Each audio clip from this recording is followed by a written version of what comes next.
एक ऐसा देश जिसने इस वॉर में एक भी मिसाइल फायर नहीं की है और एक भी सोल्जर नहीं भेजे। न्यूज में उसका नाम तक नहीं, लेकिन रिसर्च के हिसाब से ये देश सबसे ज्यादा तबाह होने वाला है और वो देश है जापान। और इसकी वजह सीधा आपके सेविंग से जुड़ी है। सुनो ध्यान से।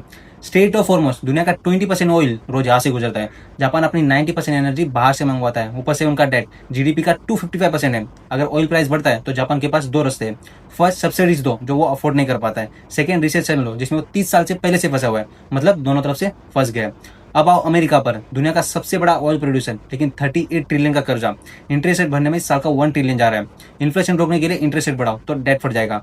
रेट नीचे लो तो डॉलर की वैल्यू खत्म। लेकिन कुछ लोग चुपचाप मजे ले रहे हैं। चाइना सैंक्शन की वजह से ईरान का ऑयल 20 to 30% सस्ते में उठा रहा है और जर्मनी और जापान मार्केट प्राइस भर रहे हैं। चाइना सस्ते में ऑयल लेके मैन्युफैक्चरिंग में सबको बिचार रहा है और रशिया, उसे तो कोई फर्क ही नहीं पड़ता। ऑयल प्राइस बढ़ेंगी तो उसके पास बिना खर्चे के नए पैसे आएंगे। इंडिया की सिचुएशन सबसे कॉम्प्लिकेटेड है। 85% ऑयल इंपोर्ट, 1.4 बिलियन लोग, और हमें अमेरिका, रशिया और ईरान तीनों के साथ बैलेंस करना पड़ रहा है। एक तरह से भी प्रेशर बढ़ा तो कंपाउंडिंग स्टार्ट हो जाएगी। और जर्मनी, उनकी बड़ी कंपनी जैसे वोल्क्सवैगन और सीमेंस ओपनली बोल रहे कि प्रोडक्शन करना पॉसिबल नहीं रहा। जो पहले से ही गिरा हुआ है उसे दूसरा धक्का काफी जोर से लगता है। सबको लगता है कि सऊदी अरेबिया विनर है, लेकिन वो एक्टिव वॉर जोन के पास है, इसलिए वहां से इन्वेस्टर भाग रहे हैं। असली प्लेयर है टर्की, नोटा मेंबर भी, रशिया से ट्रेड भी और ईरान से दोस्ती भी। दुनिया का नक्शा और पैसे की तिजोरी रीडिस्ट्रीब्यूट हो रहे हैं।